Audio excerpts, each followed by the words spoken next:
Okay. Hello, everyone. Thank you for coming back to the Ergo Prism YouTube channel. Today, we have one of the more exciting dApps and projects developing on the Ergo ecosystem right now called GUAP WAP. And I'm here with Jesper and Luca D'Angelo from GUAP WAP. Hello, guys. Hey, what's up?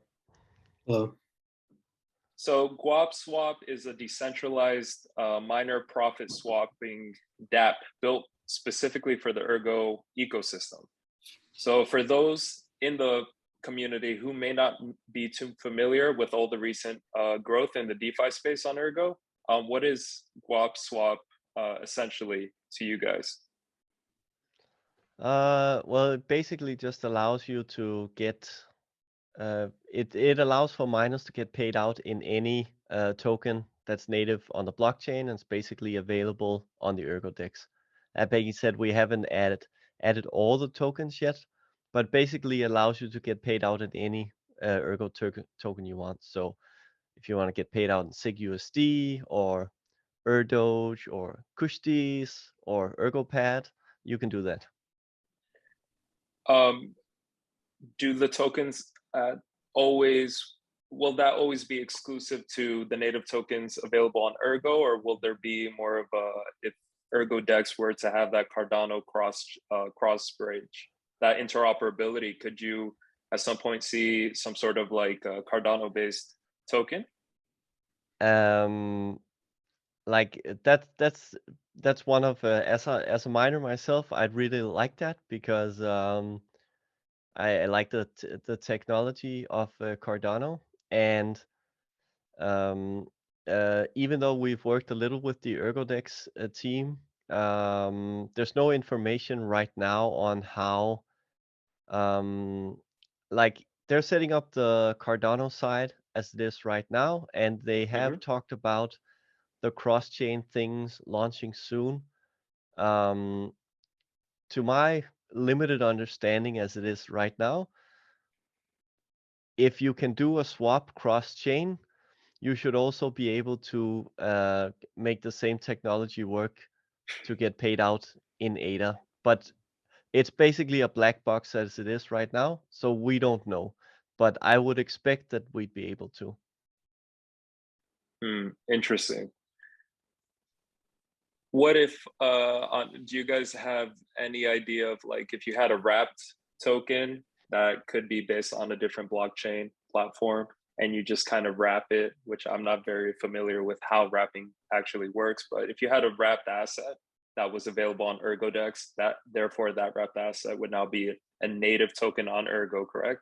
So could that be a potential thing as well to kind of circumvent that that bridge gap of interoperability? Would that be simpler, a wrap token? You guys know yet? I mean, a wrapped token would still be like, for example, let's say you have wrapped ADA on the Ergo blockchain.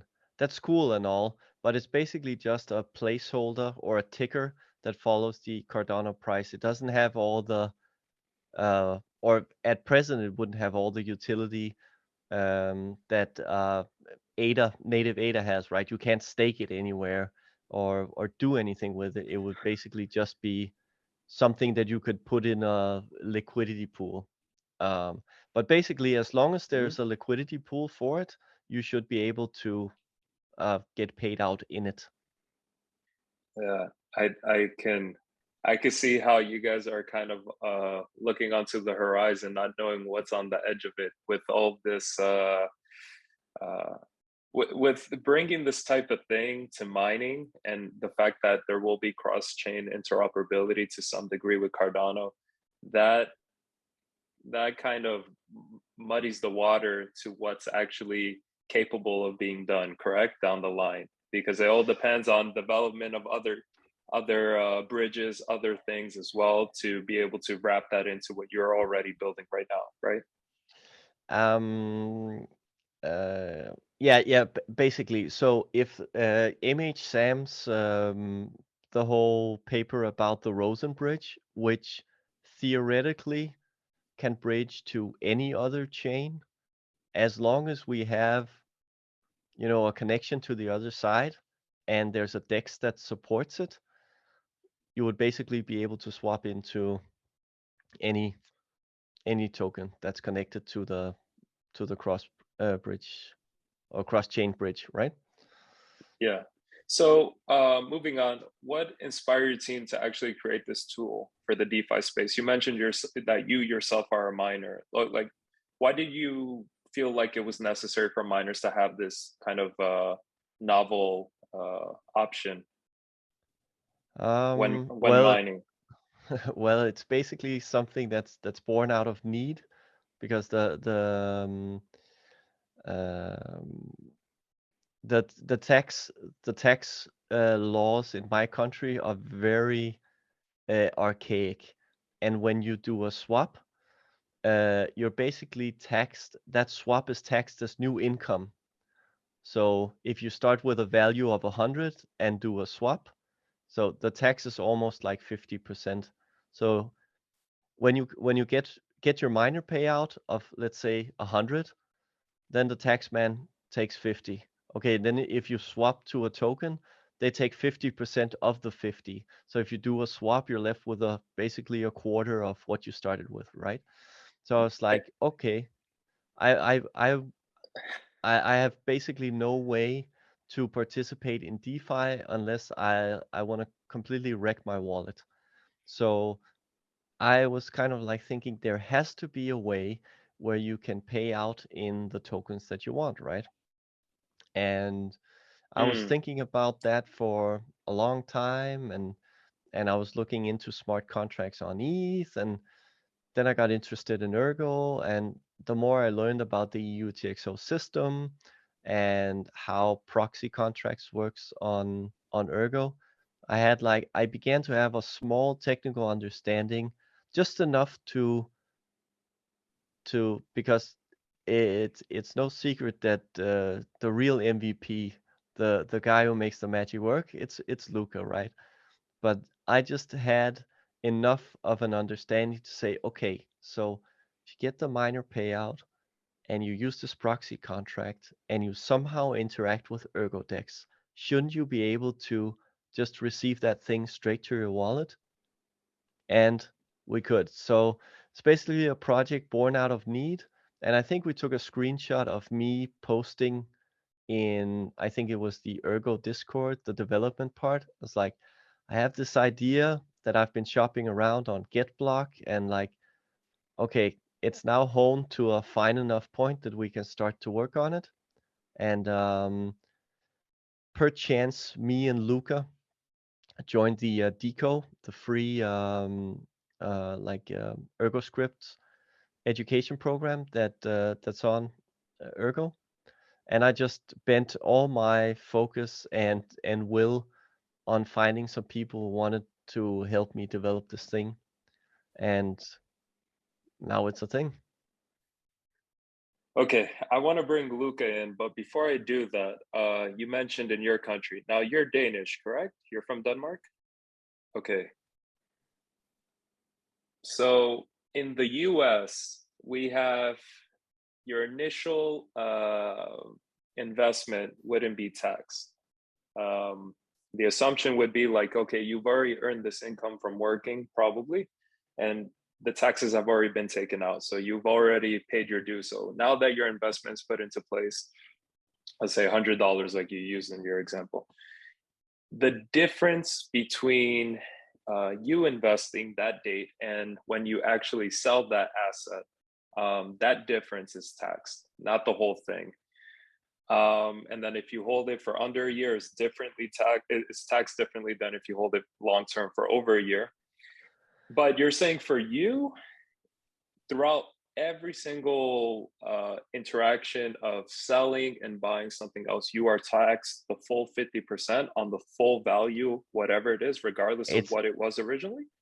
it's taxed as income, so it's like 40 to 50%, but it's like that's only when mining, right? Because mining is basically a form of income. But if you buy the crypto, it's something different. If you buy the crypto, then they don't tax you until you either realize for gains or Mm-hmm. realize for loss. But the Like problem normal. in Okay. but in Denmark, there's an asymmetrical tax on that as well. So if you realize for losses, you can only deduct 25%. So there are cases in my country where people have been doing high frequency trading where they actually end up paying more than 100% taxes, which is completely moronic. And there's a lot of like grassroots work and stuff going on where people try to talk to the politicians, but yeah, there's supposed to be like a report on the state of things in 2023, and there's supposed to be new legislation in 2024.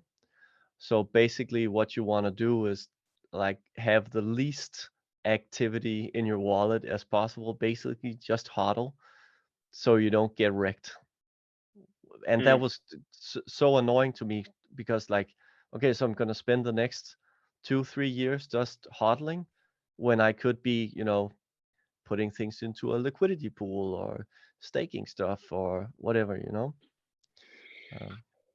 Yeah, that is really tough. I didn't even know such implementation of tax code existed. It's obviously not very useful when we're talking about how crypto functions, and there are situations that obviously change in the marketplace where maybe you didn't initially think about selling something, but maybe something happened in your life. Maybe you found a brand new opportunity, like if you were to buy ErgoPad or stake your ERG for ErgoPad or SIG USD or SIG RSV, the reserve, or whatever it may be. It's very strange that these laws exist that way. But yeah. So Luca, I want to bring you in. So when Jesper came to you with the idea, first of all, like, what is your background in programming, if I may ask? Like, yeah, go ahead. I'm a student. I'm studying physics and computer science at university. Okay. So how long did it actually take for you to learn ErgoScript? Was it something that you caught on very quickly because of what you've already been learning, or what was roughly the amount of time that you had to dedicate in order to get to that level of understanding ErgoScript? I think for anybody who's like programmed, who has experience programming, like ErgoScript is a lot simpler than like most programming languages, because you could think of it as a normal programming language, but as reduced features, essentially, like the most basic features. It's based on Scala, correct? The syntax, yes, but it is its own unique language. So what makes ErgoScript interesting is understanding like the concepts of the UTXO model, like inputs, outputs, and that's where like the learning curve is.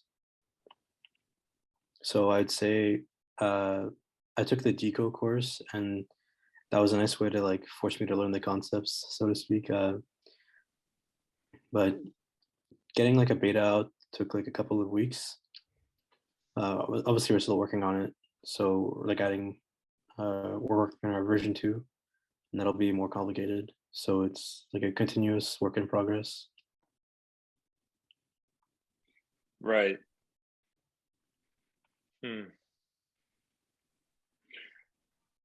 And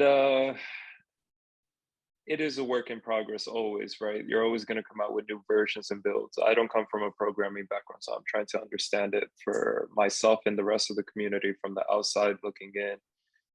So after you learned ErgoScript, how long did it take for you to get a functioning product, or are you still in the works of getting it to the point where it's functioning? And then, if you have any information on when the initial version will ship, that'd be good to know as of April 2022.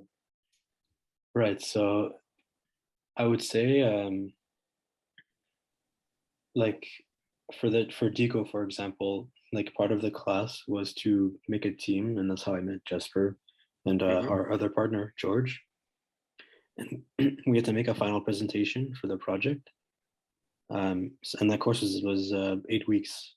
So by the end of the final presentation, we had the like high level concept and we knew how to how it would be implemented. And I would say after that, it took a few more weeks to just get a basic version that would essentially just take your payout, swap it for the ticker that you want, the asset that you want. And right now it just swaps 100% of your payout. So like you can't do like a variable amount, for example. Okay. And we're still in beta, just to be clear. So we, in our README, we have a KYA, like we tell people don't put a lot, this is just a beta. And if you find any bugs, like let us know. And yeah. So is it integrated on which platforms? Is it something on GetBlock, on ErgoDex? Where can people try out the beta? Yeah, so it's right now it works as a command line program. So you just go on our GitHub and you can download the latest release, and our README explains how to use it in detail. And we also have our YouTube channel where George, he makes our videos for us, and he's done some walkthroughs as well. And we actually also have we uploaded our DeCo presentation, so anybody who's interested in like a more technical deep dive can go look at that video.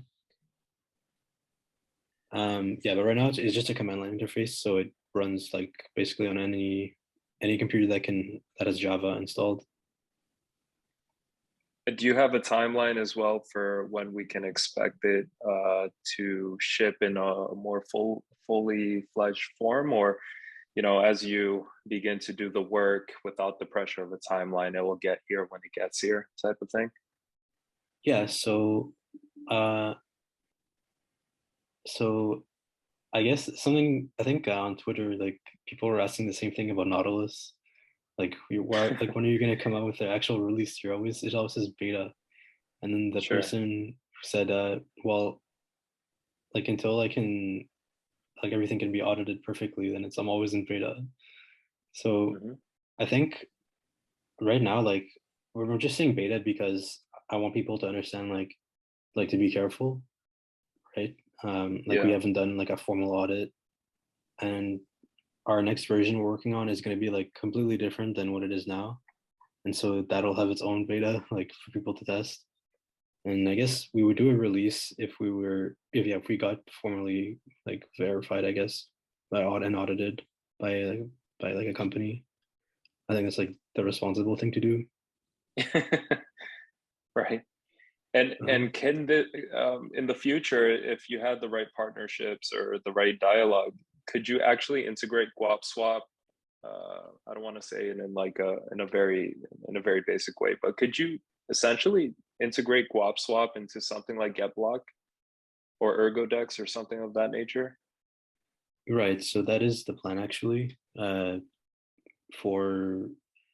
version 2, we will have a command line program like right now, but we're also working on integrating with GetBlock for their subpooling feature. So they're like transitioning to using subpools, where anyone can basically create like a mini mining pool, I guess, sort of. Right. Yep. And GUAP WAP would be integrated directly, and so whoever sets up the subpool could, and whoever decides to mine to it, could choose what tokens they wanted to pay out. And the reason we're not doing like the current version of GUAP WAP is because, like I said, right now it just does 100% of whatever you get as a payout. Right. So it sends the proxy, and then whatever amounts in the proxy gets swapped. But for version 2, what we're working on is essentially being able to choose 3 tokens that you want to swap for, and in any variable ratio that you want.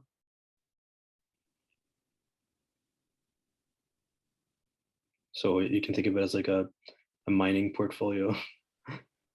Yeah, I would imagine this would, not only for people that live in Denmark, but in general, I could see a lot more adoption, not only for people that are looking to minimize the steps between what they're mining and maybe what they want to convert to, but it also seems like it would just be very convenient, just in case, like instead of, let's say, for example, mining Erg, getting in a payout wallet, for example, that goes to Qcoin, and selling that, paying like a little transaction fee for that, then buying something else with it, and then sending it out to another wallet. It seems like a lot of extra steps that this would eliminate in general for somebody that simply would like to mine indirectly something else other than Erg, because the miner rewards are going down, obviously. So in general, it would be nice to be able to swap for something that maybe you value a bit more, or you were going to buy anyways for your Erg in the first place. Yeah, for sure. And it's also like, as it is right now, one of the ideas about this thing was also, so everybody knows that the ETH merge is coming up, right? Who knows when it's gonna be? They say it's not gonna be in June, but probably sometime in 2022, right? When, if and when, no, but when the merge happens, right? There's gonna be like, hash rate is gonna go everywhere, right? Some of Yep. it is going to go to ETH Classic, some of it is going to go to Flux, some of it is going to go to Ravencoin. I don't know why, but it probably is. And some of it is going to go to Ergo, right? My thought was, okay, so what can we do to make Ergo as appealing to miners as possible, right? And I thought, okay, what if they can get paid out in any token that they want? Because one of the things that I think that Ergo is lacking at the moment, and of course it's being built, but it's a way to, there's no way to earn interest on the ERG that you're just holding. Like anyone who's mining ERG today, like if you're selling it, that's really stupid, right? Because it's way more profitable to mine ETH. So if you're selling any of your proceeds, I don't want to call anybody stupid, but it's like it doesn't make economical sense to sell your ERG, right? You just want to hold it. But just holding ERG and waiting for the number to go up, it's like, it's not a fool's errand, but there are, when you look at chains like ETH, for example, right, there are ways you can stake it, and DeFi and Lido and Aave and Curve Finance and Compound Finance and all that. Ergo doesn't have that yet. So it's like, okay, so get paid in ErgoPad and stake it directly, and become a part of the ecosystem there, right? Or like Luca said, like, get paid like 50% ERG, 50% Padea, so you get paid out in a liquidity pair, right? So your ERG does not have to just stay in your wallet and wait for the number to go up. You can get paid out directly, so you can participate in DeFi, right? So it's Right. not only for the benefit of the miner, but it's also for the benefit of the ecosystem. And also like a tertiary effect is also, we're adding a transaction volume and total value locked to something like ErgoDex, right? So it's Yeah. like, and by being able to get paid out in these different tokens, we're hoping to maybe also in the future, like doing community spotlights. So if there's a new token that launches, like we can kind of help exposing the miners to these new projects by letting them announcing like, hey, did you know that you can get paid out in this new token? It has this new killer feature and this cool these new DeCo students or these community devs who did the thing, right? So it's kind of like, it's for the benefit of the individual miner, but also the Ergo ecosystem as a whole, like, because I guess it's also a selfish way to kind of ensure your own investment, right? In a like egalitarian way, because like if the rising tide lifts all boats, right? So if you make something that's good for the community, it's good for the individual, because we all want to see Ergo succeed, right? Well, I'm Yeah. guessing. I mean, there's probably also some people out there who don't want it to succeed, but right? Yeah, but that's a given. Yeah. No, absolutely. No, you make a lot of good points. Um, I do know like two miners has a like I wouldn't say a unique value proposition, but one of the main ways they add value is actually if you do mine ETH, or yeah, specifically ETH, to avoid the gas fees, they allow you to get paid out in Nano, which has no transaction fee, Or and Bitcoin. or Bitcoin. Yeah, so you're aware. Um, and again, there are things that people choose to do for whatever reason, and there's going to be also reasons to use GUAP swap that you guys are probably not imagining yet. As the development of the ecosystem continues, that it will have new use cases as well, that for various things that even I can't conceptualize in theory, right?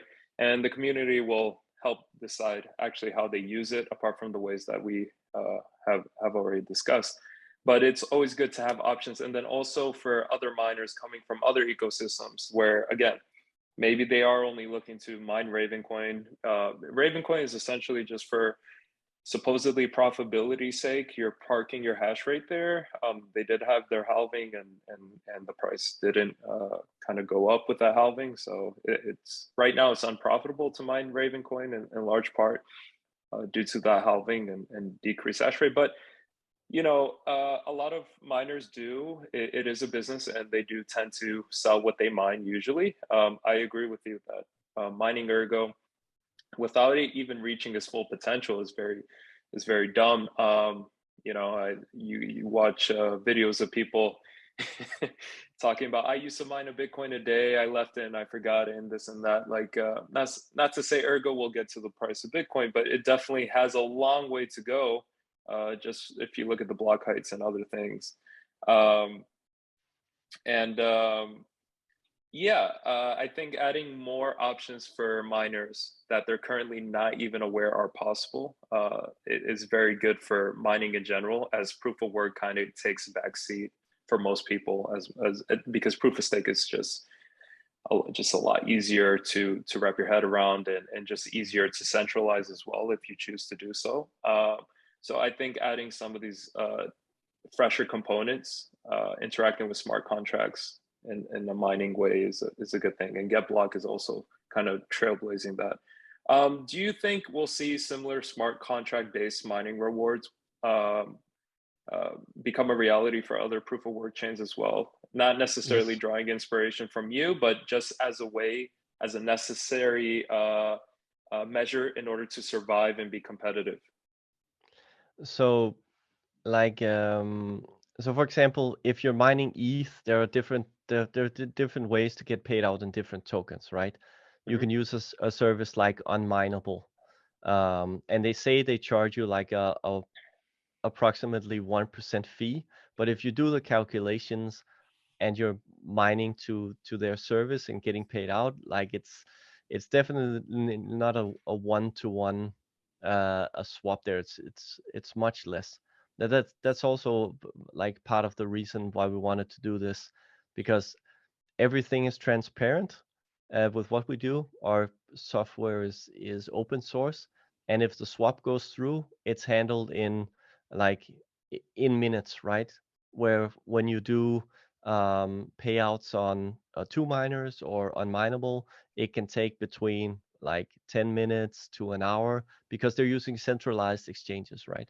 Yeah, well, you Um, can have I mean, you can have a okay, payout then every 24 hours as well. That takes forever, every 12 hours. Yeah, there's a centralizing entity to that. So GuapSwap, because it's open source, it's completely decentralized, correct? well, it's not because it's open source, but it's basically because we're interacting with the decentralized exchange, right? It's always up. There are people running the off-chain bots just looking for uh, basically orders to fill. And once we fill the order and produce the swap box, then it gets picked up and processed, and then they send you the thing to your wallet, right?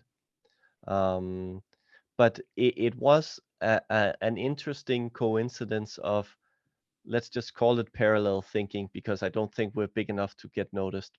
but I had a friend who lives in the US, and like, I don't know, a few days to a week after we announced that we had launched our first working product, there's a guy on ETH who posted like, yeah, you can mine to the smart contract and it'll interact with the DEX and you can get paid out if you want. Try it here on GitHub, which was like, that's a very strange coincidence. Obviously, like, I don't think it's like industrial espionage or something because like we're just three randos on the internet, right? But Sure. I think that there's enough parallel thinking in the space for people to see like, okay, this is a thing. However, doing something like that on Ethereum with all the shenanigans of what happens with smart contracts and all the exploits on ETH because Solidity works the way it does, I'm like I'm much I feel much more safe on Ergo. Like we have had a few instances where the swaps have failed, and what's cool about the EU TXO model, if a swap fails, then it's not your swaps are not lost. They're just sitting there waiting for the contract to evaluate to true. And luckily we built in a refund mechanism, so you can just, instead of keep trying to swap, you can just press refund and then boop, goes directly to your wallet unswapped. That's very good. Yeah, and Ethereum with the account-based model, and then you lose things with failed transactions at times. It's very bad. Yeah, if I could just add something. Yeah, sure, absolutely. So I think like our project wouldn't be possible if ErgoDex wasn't fully open source. Because really?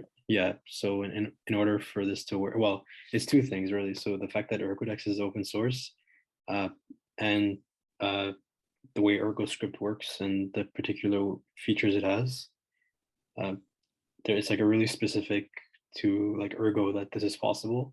So I think like a prerequisite for something like GUAP WAP to exist on another chain would be a UTXO model. Yeah, I don't know, like on an account model how it would work, because I even looked at that contract from the guy that did it on Ethereum, and it's much like simpler than what we have, but you have less control. Like I don't really understand what's happening. You just send it to a contract and hope that the DEX will swap it for you. Oh wow! But I was like, the way I developed GUAP swap before writing any code, I just read the ErgoDex backend code, and I made like a Google Doc trying to understand each step of the process of when someone like performs like wants to perform a swap and like what happens, and I was able to sort of mimic that process and use it for GUAP swap. Oh wow! And a cool feature in Ergo is this thing called an Ergo tree, which is essentially this is like the language that ErgoScript compiles to. And your contract essentially gets as written in ErgoScript. When you compile it, it becomes an Ergo tree. That's like the base language, the low-level language. And there's a feature in ErgoScript that lets you substitute the constants that are stored in that Ergo tree. And so what GUAP WAP basically does is take the swap contract that written by ErgoDex, which is also open source, and we replace the constants in there with the ones we calculate for the miner. And then the bot picks it up, and that's how it's able to pick it up, because it just sees it as like an ErgoDex contract. Yeah, that's really interesting. So I mean, I've never considered that from a programming standpoint, but the importance of open source projects kind of, would you agree, it creates a ripple effect where other projects are able to kind of navigate through what they want to do a lot quicker if they already have certain dApps or platforms and code in place. So you could kind of piggyback off of that and be able to take it the rest of the way there and create what you need to. Yeah, I think it's more like a case by case basis. I think in the Okay. case of ErgoDex, they were they were the first write decks on Ergo. So the community, it was almost like a foundational infrastructure project, so to speak. And so the guys are also really cool, and so it's really nice that they made it open source. But I could imagine in the future, like some other project wanted to make a dex and they just make it closed source. But yeah, so I think it sort of depends. But I'm happy that it's open source because Yeah, I also definitely. learned a lot. And I think just to go back to the point about adding value to miners, like how GUAP adds value to miners. So right now, Ergo is still very like nascent, and so and like I mentioned, like ErgoDex is the only dex we have, but one could imagine, I guess, in the future, multiple dexes showing up, and with the current implementation of GUAP, the next version we're working on, we're trying to design it in a way that it's like dex independent. So right now, the current version, it relied heavily on like ErgoDex, but we're designing it in a way such that if another dex shows up on Ergo, well, and they're open source, we could integrate them in with GUAP swap. And so, like theoretically speaking, let's say there were different dexes on Ergo, right? They're all open source. With GUAP swap, you could choose 3 different tokens, each one being on the separate dexes, and you could mine it to yourself, like send it to yourself, or send it to anybody you want. Okay. So I had a question for you guys. Where do you see the Ergo ecosystem sort of evolving in the future? Do you see it getting to, in terms of the DeFi environment, seeing the type of activity that you would see on, for example, Ethereum or something like that in the future, long-term future? Well, so both me and Luca, we're now teachers in the DeCo program. I'm teaching the layman's course, and Luca's helping the advanced ErgoScript course. And some of the students that I see come in, right? Some of the stuff we talk about is like we talk about our experience building on Ergo and how, I mean, obviously we were very fast from idea to actually functioning product, mainly because of Luca. But like I see these other these new students like, and they have ideas, and we talk about.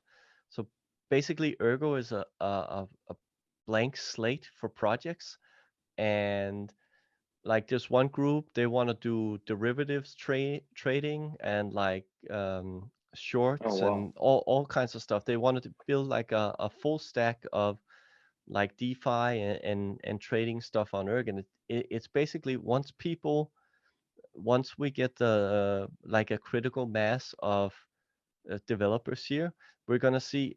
I expect to see personally a lot of the stuff that we're seeing on the other chains. Not that people are gonna copy it. Well, basically they are gonna copy it, but they're gonna copy the concepts and they're gonna move over to Erg because Erg has like it has so many features that ETH doesn't have. Like just the fact that you can do a single transaction that can airdrop a token to 15,000 people, right? You can do 50,000 outputs of a single transaction. Like imagine trying to do something like that on ETH. Like, and Yeah. you basically spend like 0.001 ERG to make that happen, right? That would never happen on Ethereum, right? It's so expensive. So we have like a lot of advantages on top of uh, or compared to other chains, right? And we have a very robust like core devs. We have a robust proof of work system, but it is going to take time because there's not when you look at like basically Cardano has had they have a very large developer ecosystem, and if you look at that ecosystem, uh, you know, I don't want to put any shade on Cardano because I think it's a great project, but look at how relatively slow things are moving, right? Because there are not a lot of people who have developed stuff on the EU TXO model yet, but it's coming, right? First, you saw what was the first DEX that launched on? I think it was actually MinSwap that launched on Cardano. Then it was Sunday Muesli, Swap. Muesli swap. Yeah, Muesli Swap. Yeah, Muesli Swap, Min Swap, Sunday Swap, Wing Riders. Like now you're seeing all these projects pop up. You have like Drip Drops and Ada Swap, which is an interesting project. I don't know how that's gonna go, but it's definitely interesting what's happening there. So you see, it's slowly winding up as the developers actually discover how they can work with the EU TXO model. So I think the first thing we're going to see is that the DeFi stack that we have on ETH or Polygon or whatever you want to call it, it's going to move here. Not well, it's not going to move. I don't think Aave is going to move their product stack to Ergo, but I think someone is going to do something that's very much like Aave and then build it on Ergo, because once they realize that Ergo is much cheaper to transact on, it's just as robust, has a lot of users, you know, then they're gonna build that. Yeah. Luca, do you have anything to add before I add my opinion? I would say for like developers, I would say Ergo is a great platform to develop on because of the simplicity of the ErgoScript language and the fact that there's so many like community members involved in development that are very helpful. And there's a lot of resources to learn, and people are very like kind. So from like just an ecosystem and like in people environments, like it's very like it's not very toxic, and I think that that might attract a lot of people.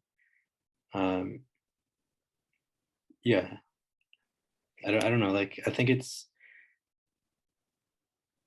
yeah, like I'm optimistic, and I'm excited to see like the different use cases people come up with. Yeah, as for what I think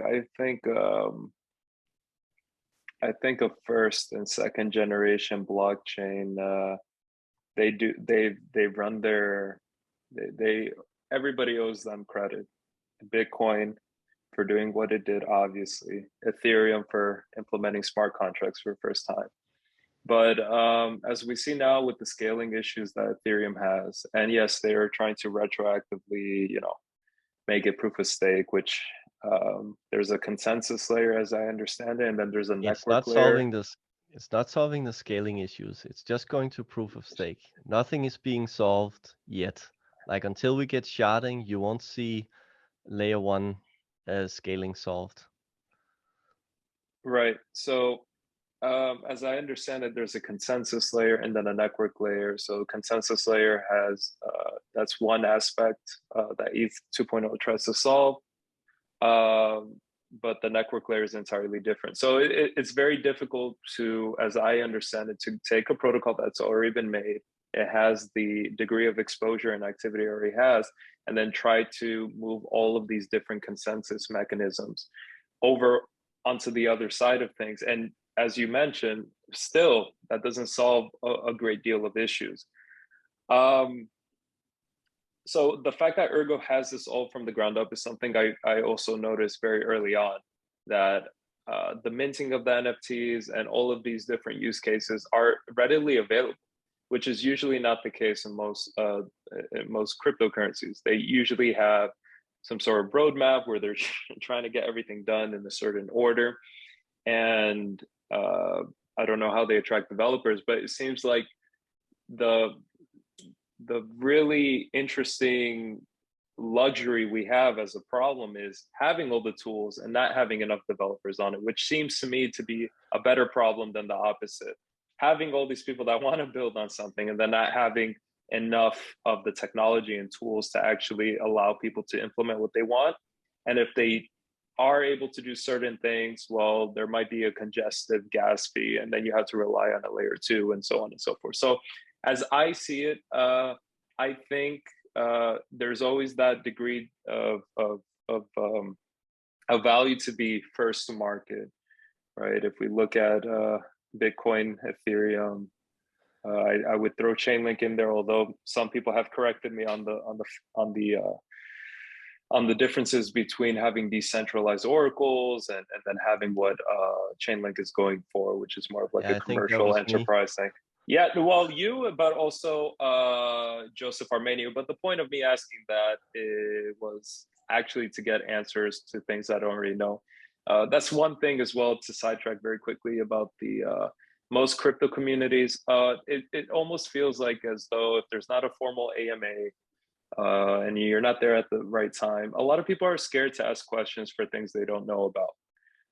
I asked the question that I've never heard anybody ask, at least personally, like, how difficult is it to learn ErgoScript? How long does it take for you to go from ErgoScript to a fully functioning dApp? Now, of course, it's such a naive question. There are so many components to that, but just opening up the dialogue lets general community members like myself that are not part of the developer ecosystem understand the degree of difficulty, but also the degree of ease that goes into doing certain things. So it's like as you mentioned to me once, in social media, technically any motivated individual can build whatever they want on Ergo without knowing anything, of course, in theory. So I think as a Web3 DeFi sandbox, if the tools on Ergo are truly superior, I think naturally developers will be enticed as they gain, Ergo gets more exposure.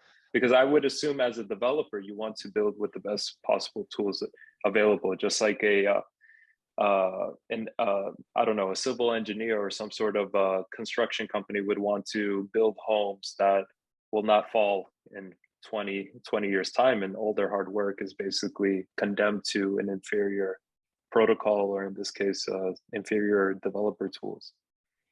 Yeah, there are, there are things to say about that. For example, like, yeah, sure, we have the best tooling, right? But there's an interesting issue with decentralization, because it's like there are a lot of things that are not built yet or have been made yet. For example, there's definitely a lack of documentation for everyone, for all the projects there, because people are basically just spending time building.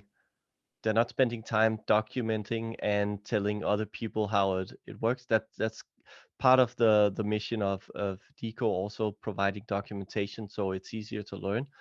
But one of the drawbacks of having like a really decentralized system or community like Ergo is, Kushti has said this like on multiple occasions, like, take as much ownership as you want, but it's like, where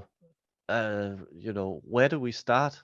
Like, okay, so personally, I have a small like a side project. I wanna run an oracle on Ergo, which has, I'm not gonna, if I say what I'm gonna do, someone else is gonna do it. So I want to do it first. But like going to the GitHub, trying to, you can set up an oracle and whatever, but learning how to write the connector that lets you connect to the API that lets you call for the data. There's no real. I asked Louis Vatra, who built one of the main oracles. I think it's either the Erg ETH price or the Erg USD price, and he wrote the connector himself. It's like he doesn't know how to write the connector for what I want to do. So it's like, okay, you have to figure it out yourself, right? So everybody is kind of like, also like people are oh, when is Ergo gonna have marketing? Like when is Ergo gonna have like a really spiffy marketing campaign, right? It's like it's up to the community to uh, to basically do that. There's no centralized entity that's gonna hold your hand. There's no Sure. there's no charismatic Charles Hoskinson who's, you know, leading in charge and whatever. Like Yeah. Alex, like they joke about Armenia, like Alex is chained to his computer in some basement, just, you know, crunching code and making stuff. And like I would say to any viewer, if you're ever in doubt on whether Ergo is going somewhere, log into the Ergo Discord and look at the development section on Ergo. Like it's like 60% Kushti or like Alex Trippin, or just either like auditing stuff or posting new updates to what he's doing. Like he's a machine. But from like like you said, like we have the best tooling, but it's up to the community to lift that. And if like that's a kind of the price of decentralization, right? Right. Where when Yeah. everyone is looking to the next person, it's like, you know, what should I do? And everybody is doing that. So a lot of the time, like people are doing nothing because they expect like a call to action, right? And that's not present here. Well, I wouldn't say it's not present because obviously there's a lot going on in the community, right? But Hmm. I think that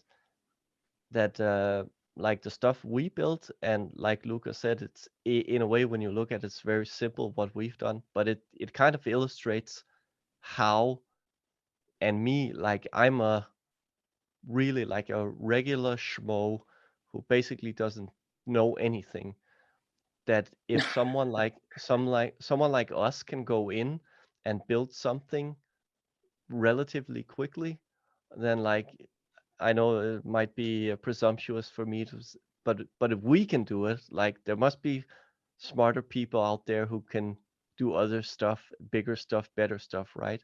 So that would be a takeaway for someone listening. Like if you have an idea that you want to make a reality on Ergo, it's definitely doable, but you have to reach out to the community. You have to do all the heavy lifting yourself.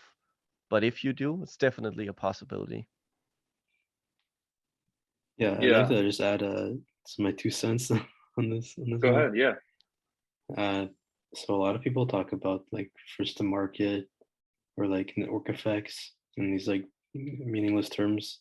Uh, I think a good way to think about these things is from like a first principles perspective. Like, what are you what are you trying to make, right? What problem are you trying to solve? And and when you look at Cardano and Ergo, these are like um, based on fundamental research in computer science, mathematics, and cryptography. You know, PhDs doing work, and they're trying to solve like essentially create a new type of financial system, like basically. And so, like, how are you going to do that properly? What design decisions do you have to make in order to achieve this goal?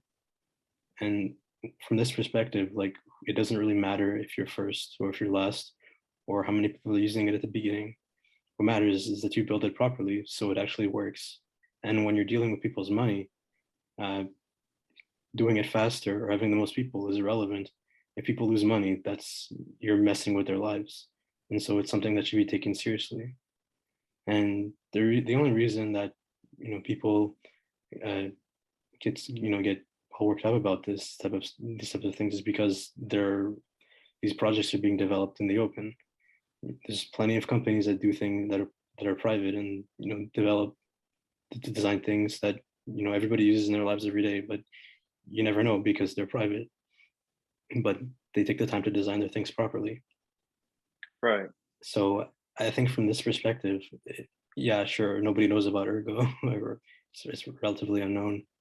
But I think it's more of just like a matter of time because right, these things were designed properly.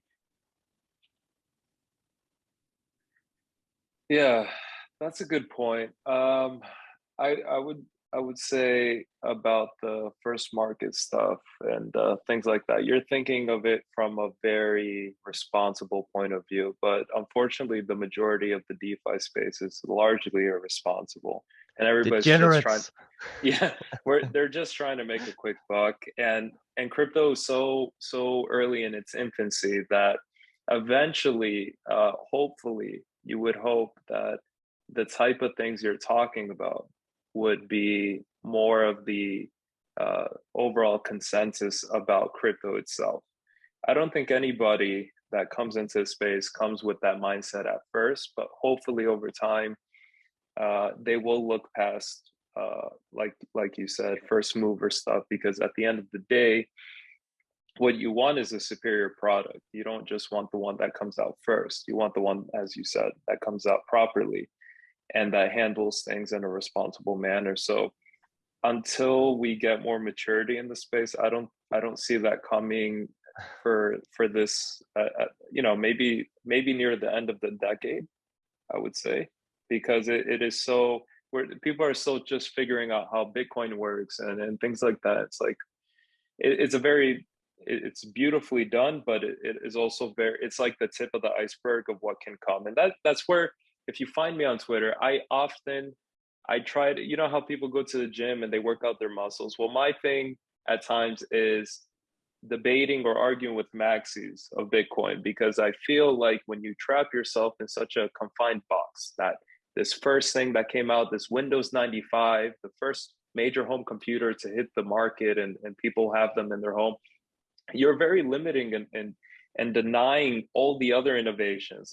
So if we weren't in 2009 on Bitcoin, the Bitcoin Talk forums, basically, we're wasting our time. We're not doing anything that's of substance in the crypto space. We're not pushing the barrier of what's possible. So that's oftentimes, like you said, like first mover. Congratulations! I'm so happy that Bitcoin exists, but we also have to look at things that make more sense or more practical for people to apply in their everyday lives and do them properly down the line. Like we can't just stop and just buy Bitcoin and just shut up and not program other things that would be even more useful for people to do. So I think, when you see people, oh, look, I put up a Bitcoin ATM in Miami, it's like, that shows you how behind we are. So you're going to use a middleman to buy something that you could have just bought yourself, and probably have no private keys or anything like that. So it's that type of thing, because we're so early on. But I think we'll be where you're talking to in about 10 years or so, 5 to 10. I'd like to make a point to that as well. Yeah, Luca, go ahead. you can go first. I understand what you're saying. I guess my point was more with respect to like how people analyze blockchains and try to predict, oh, what's the next, where should he, invest, or like what's the next big thing, right? Right. And I think like people use like the first mover advantage or the network effect term as sort of like a signal that means, oh, because it has huge network effects, therefore it must be good. But like these are not fundamental properties; they're emergent. You can get a network effect even if your product is bad. So like it doesn't mean anything, right? Right. Yeah, that's all I have to say. Yeah. So my point is like expecting people to start maturing and act rational. Like, so my education, like I'm a physical therapist, right? And which I haven't actually done for a number of years because I've moved on into other projects. But basically, a good physical therapist in my mind, and I think you'll find a lot of researchers agree, that you want to work on fundamentals, right? You want to educate your patient to do the exercises so they're not dependent on the physical therapist. You wanna do stuff, not doing quick fixes and stuff like that, and like really doing good work for your patients. But you would be amazed at how many people they don't want that. Like people don't want to come in and spend like 10 sessions on being taught how to exercise themselves and doing workouts and sweating and whatever. They want to come in and lay down on the massage table and say, give me a massage, or could you crack my back and fix my problem? Like that's human psychology 101. And um like and we see it in the DeFi space, or if you guys, if you have not followed the YouTube channel from the guy who's called CoffeeZilla, he calls himself the internet detective, spends a lot of time investigating frauds and stuff. And lately he's been going into SafeMoon, and it's basically exposed how SafeMoon and all the founders have been taking from the liquidity pool from the start, and basically how SafeMoon is a scam token. And like the level of denial people are in, even when being presented with hard evidence that you can go look at on the blockchain. It's like it's so wild. And that's you have to kind of figure out or think about what you're up against. Like, so expecting people to mature and act rational is like, I wouldn't say, again, it's not a fool's errand, but it's like, it's um my old physical therapy teacher, he would always say, like, this is a premise, it's not a problem, because it's just the way things are, and you're not going to change that. There are a lot of people who are going to be this way, and you have to work around it, because like Lucas said, people are going to be chasing quick bucks. They want 2000 percentage of APR. They want to stake their pig tokens and get paid out in bacon tokens and whatever, that's Yeah. appealing to human psychology. And it's like, that's just the way it is. And we can Yeah. just quietly work in the background and make something superior, but we won't have the same network effect, at least for the first while, like all the other shiny stuff has. Yeah. I would very quickly, to wrap up that idea. I would also kind of shine a light on, although these are, fundamentally bad ideas and reckless ways to, kind of interact with DeFi, and most likely lose your money, right? A lot of meme tokens or whatever. The silver lining is that it actually exposes a lot of people that weren't previously in crypto to the idea of crypto as well. That would be the only silver lining I can think of. Like, you must buy Shiba Inu, sign up for Coinbase, you'll get $10 or whatever. At least we're getting that out of people. And then I hope over time, like most people that first get introduced to crypto, they begin to, I know how this functions. You keep looking for the next thing and the next thing, the next thing, and then you begin to realize a lot of the things, the patterns end up repeating themselves.